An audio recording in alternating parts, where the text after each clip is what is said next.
Bagaimana kabarnya Pak? Luar biasa seperti biasa. Kan sekarang Jakarta nih lagi hujan nih Pak. Hujan deras Betul. entah itu pagi, siang, sore. Masih sehat Pak? Masih sehat? Oh iya, tentu masih sehat. Sehat itu dimulai dari pikiran. Kalau pikiran kita memproduksi hal-hal yang positif, tentu akan mempengaruhi kesehatan kita juga. Jadi berawal dari pikiran yang sehat, maka fisik kita juga akan terstimulir untuk menjadi sehat dan tidak mudah terkena penyakit ya. Kalau Bapak untuk menjaga pola kesehatan tuh bagaimana sih Pak?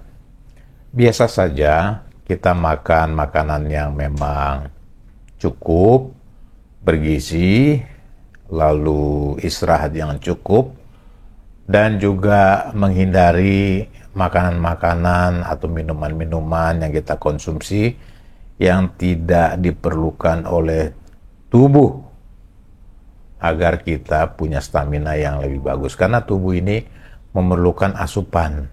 Asupan yang diperlukan oleh tubuh itu tentu hal-hal atau makanan-makanan yang bergizi. Nah, pastikan saja kita makanan yang lebih banyak bergizinya ketimbang makanan-makanan yang tidak terlalu banyak gizinya. Oh begitu ya Pak. Ya, Nah dari kembali lagi di dalam trading nih Pak. ya. Banyak orang-orang yang salah. Salah satunya ada pertanyaan ini tentang bagaimana sih menilai validitas berita forex yang ada. Ini pertanyaan bagus. Untuk menilai validitas dari berita yang ada di forex itu, langkah-langkahnya sebagai berikut. Pertama, kita harus pastikan bahwa berita itu berasal dari source yang terpercaya. Siapa source yang terpercaya? Source yang terpercaya itu adalah para pejabat dari bank sentral suatu negara. Kemudian pejabat dari Kementerian Keuangan suatu negara. Mereka ini, kedua tokoh ini adalah juru bicara dari masing-masing otoritas keuangan dari suatu negara. Sehingga apa yang mereka sampaikan, apa yang mereka katakan, apa yang mereka nyatakan, tentu itu valid. Dan mereka tidak akan menyampaikan hal-hal yang tujuannya untuk menyesatkan para pelaku pasar. Ya. Kemudian ada Biro Pusat Statistik dari suatu negara yang memproduksi data-data yang dihasilkan dari proses pencarian data-data dalam periode tertentu di suatu negara. Entah itu data ketenaga kerjaan, data inflasi, data konsumen, dan data-data banyak lain.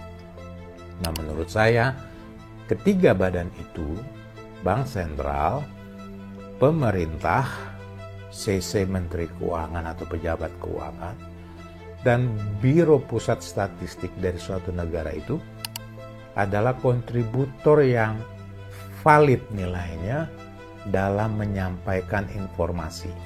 Dan itu informasi yang diberikan oleh mereka tentu sangat berguna bagi pelaku pasar untuk menjadi referensi mengenai apa sih tujuan atau apa sih target atau apa sih yang diinginkan oleh para pejabat tersebut dalam pernyataannya. Sehingga dengan demikian pelaku pasar akan menyesuaikan posisi-posisi transaksi mereka terhadap kebijakan atau pernyataan dari pejabat-pejabat tersebut. Ya, jadi bagian pertama adalah government, termasuk di dalamnya termasuk di dalamnya Bank Sentral, Kementerian Keuangan, dan Badan Pusat Statistik.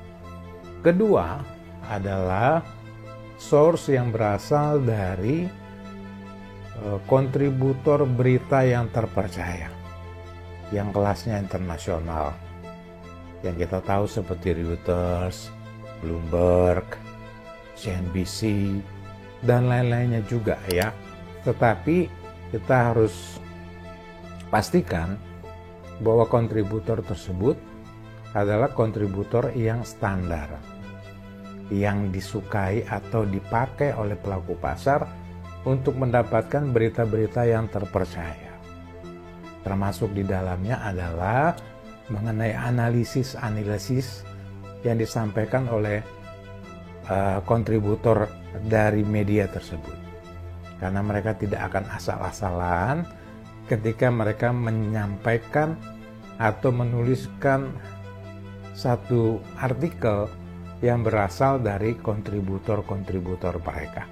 Mereka punya pilihan-pilihan tertentu, standar-standar tertentu untuk siapa yang jadi kontributor dari media mereka. Itu Pak, untuk mengukur validitasnya. Begitu. Sekarang kebanyakan di itu ya Pak, kebanyakan itu salah menggunakan lot nih Pak.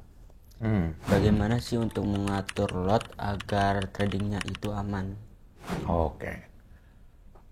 Cara mengatur volume transaksi ya sebenarnya ini ada dalam bagian dari poin atau metode yang diajarkan dalam workshop di Imperium Strategi Internasional. Ya, intinya begini, proporsional adalah kata kuncinya. Jadi kalau kata orang dahulu ya, jangan besar pasak daripada tiang. Nah dalam konteks trading forex ini ya, kita jangan menggunakan volume transaksi secara berlebihan. Harus proporsional dengan equity yang ada. Ya. Jadi bagaimana hitung-hitungannya itu akan diajarkan di workshop Imperium Strategi Internasional mengenai detailnya. Tapi dalam resumnya saya katakan bahwa yang harus diperhatikan dari itu adalah proporsional dari volume transaksi dengan equity yang ada. Ya, jadi berkesesuaian dengan apa yang dikatakan oleh orang-orang tua kita dahulu, nasihat-nasihat mereka agar jangan besar pasak daripada tiang. Itu dalam konteks transaksi adalah jangan volume transaksinya terlalu banyak, atau jangan volume transaksinya tidak proporsional terhadap modal yang ada. Begitu Pak. Kalau begitu sih kebanyakan ruginya sih Pak kalau kayak gitu Pak. Betul. Nah kalau semisal nih cara kita menetapkan target profit secara benar itu bagaimana Pak? Oke. Kan biasanya kadang ada yang salah, kadang seharusnya semisal itu poinnya sampai 1.500 targetnya, tapi ini malah ke 1.600, nggak tercapai itu profitnya, itu bagaimana Pak?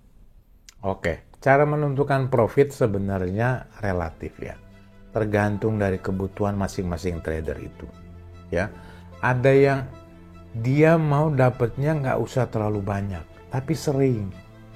Nah, ada juga yang tipenya dia mau dapatnya banyak, meski harus lama menunggu.